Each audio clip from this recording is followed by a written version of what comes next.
What's going on, everybody? It's your boy Cole Mize with ColeMizeStudios.com, bringing you another segment of 5 minutes to a better rap flow. And today, I want to talk to you about how can you come up with more cadences, right? How can you build upon your cadence archive, if you will? Well, today I want to talk to you about a little something that I like to call recalling cadences. Now, what I mean by that is this. Just think for a moment throughout your entire life, all the songs that you've already listened to. Think about all the songs that you've learned. Doesn't have to be the entire song, but just bits and pieces of a song, a hook, a piece of a verse. Just imagine that for a moment. Just think how many hundreds or thousands of songs you've listened to. And here's the thing. You have all that musical information inside of you already. It's already inside your internal hard drive, if you will.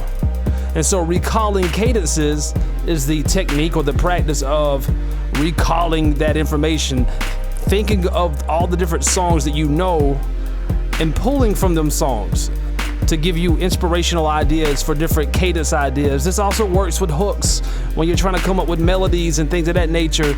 Just think about all the hooks that you know. And once you recall that piece of a song or that cadence, that melody or whatever it is, try to execute that over the instrumental that you're working on. See if you can make it fit correctly. Now, there is a process to this, so it may not just work very smooth out the gate.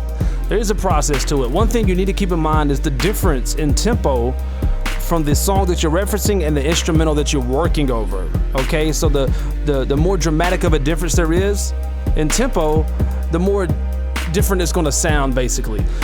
Now, with that being said, it doesn't mean that you have to know the exact tempo, okay?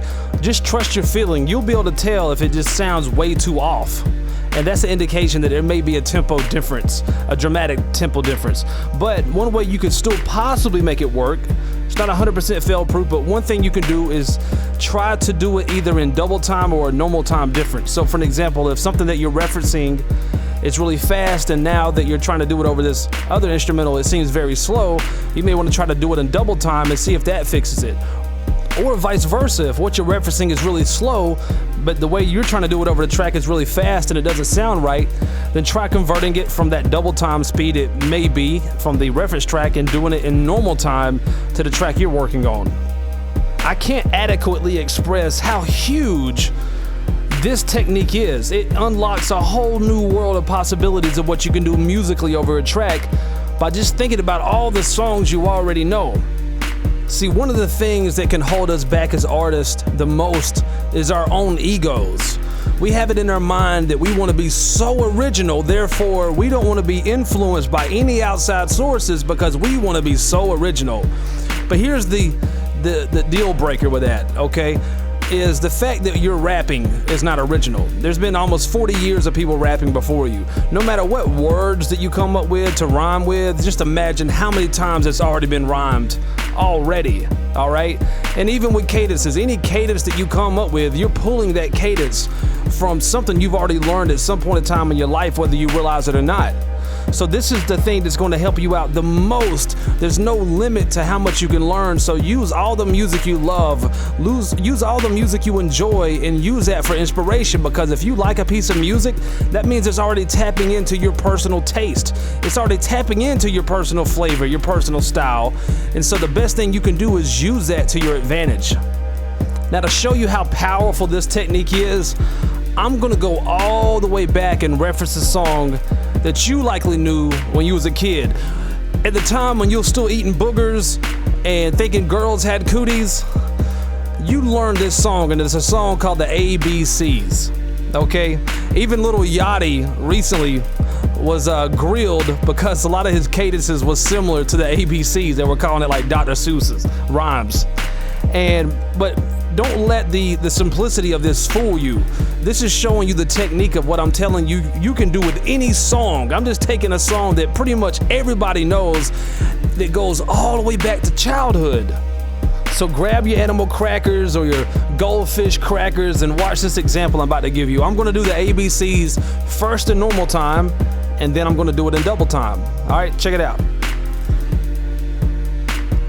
A, B, C, D, E, F, G, H, I, J, K, L, M, N, O, P, Q, R, S, T, U, V, W, X, Y, and Z. Now I know my ABCs. Next time will you sing with me? I know, it's amazing, right? It's beautiful, sounds incredible. All right, now I'm gonna do that in double time. Check it out. A, B, C, D, E, F, G, H, I, J, K, L, M, N, O, P, Q, R, S, T, U, V, W, X, Y, and Z. Now I know my ABCs. Next time will you sing with me? Now I know my ABCs. Next time will you sing with me? So there you go. If you need a refresher on double time and what it is, make sure you check out my video that's breaking down double time as well as trap beats to kind of give you an understanding of why we use double time in certain situations. But again, this is super powerful. Next time you're working on a track, I want you to try this out. Think of a song, think of a cadence that you like, or think of a rhythm, melody or whatever, and try to perform it to the track that you're working on, just as an experiment, just as practice. Or even like when you're not even working on the song, you could be, driving to work or driving to school or be in the shower and just be thinking about songs you already know. Go as far back as you can and just start doing all these songs, repeating all these songs, because this is going to develop your musical muscle, if you will. Super powerful.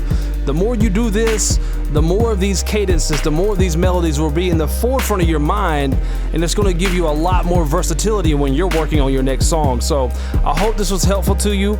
If this is your first time being here, make sure that you hit that subscribe button along with the bell icon. I'm dropping a video every single day for the rest of this month, and I'm always dropping videos on a weekly basis, so make sure you do that and get yourself a free copy of my ebook, The #1 Fundamental to Rapping. I think you'll learn a lot from it, and I think you'll find it really helpful. Again, this is Cole Mize with ColeMizeStudios.com, and I'm signing off, and I will see you tomorrow. Take care. We'll holler at you. Peace.